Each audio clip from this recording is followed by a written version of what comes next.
ابھی ہم آپ سے کہیں بیٹا تم دکان جانے لگے، یہ بتاؤ کس کی پرمیشن سے جانے لگے؟ اس کا مطلب تم یہ سوچو گے لگتا ہے مولانا صاحب کھسک گئے ہیں. کیوں؟ اس لیے کہ یہاں پر بھی یعنی اگر ہم اپنی ضروریات کو پورا کرنے کے لیے دکان پہ کاروبار کے لیے جا رہے ہیں تو یہاں پر پرمیشن کی ضرورت ہے نہیں. تو اس طریقے کی چیزیں اگر سماج میں پیدا کی جا رہی ہیں تو اس کا مطلب کیا ہوا؟ اس کا مطلب یہ ہو گیا کہ ہم کسی چیز کے فروغ میں حصے دار اور بھاگیدار تو نہ بن پائے، لیکن اپنے گھر کی یعنی اپنے گھر کی ذہنیت، اپنی تربیت کی ذہنیت، اپنے ذہن اور مینٹالٹی کو ہم نے جو اپج کہا جاتا ہے، اس سوال کے ذریعے ہم نے ظاہر کر دیا. آپ ایمانداری سے بتائیے کیا علم دین کا پھیلانا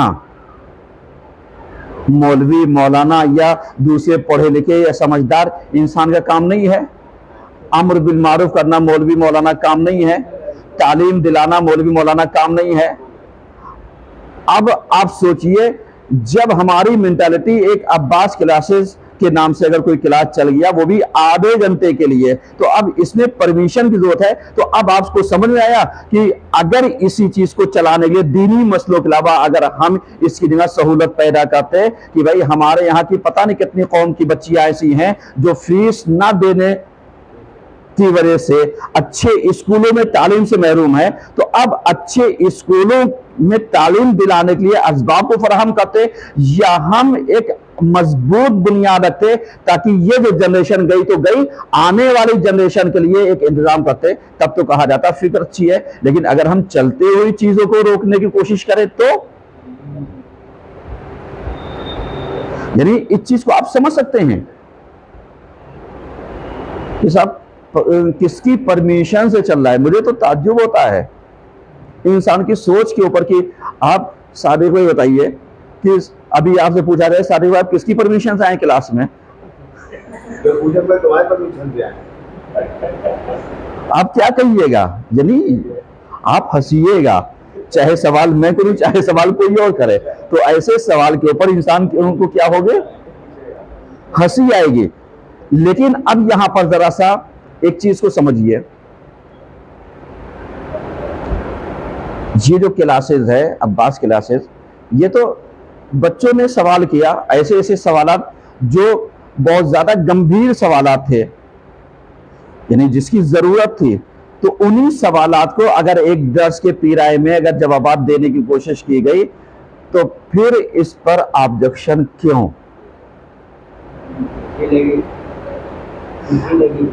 ٹھیک ہے، آبجیکشن کیوں؟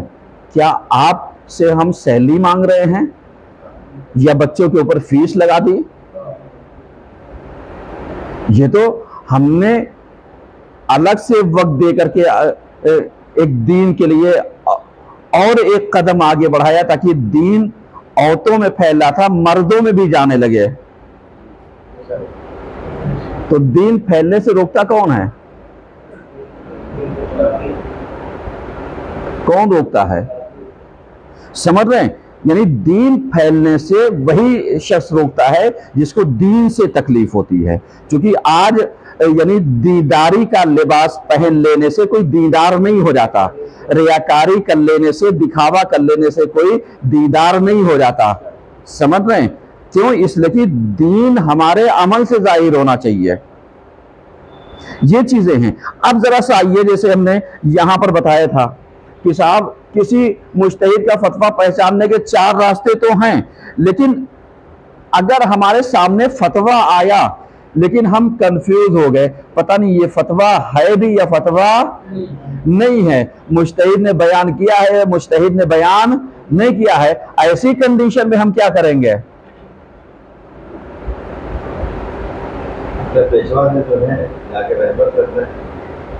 اگر ذہن میں ہو تو کل ہم نے کہا تھا کہ آپ یعنی توضیح المسائل کی طرف جائیے، جو جدید فتاوی ہے اس کی طرف جائیے، جو مرجع کی ویب سائٹیں ہیں اس پر جائیے، جو سوال جواب کیا جاتا ہے ان کے اس پہ یا ای میل نمبر دے رکھا ہے یا موبائل نمبر دے رکھا ہے، آپ اس پہ کال کر کے آپ وہ کر سکتے ہیں. اس کے باوجود بھی اگر آپ نہیں پہنچ سکتے ہیں تو آپ ان چیزوں کے اوپر عمل کریں گے جو آپ کو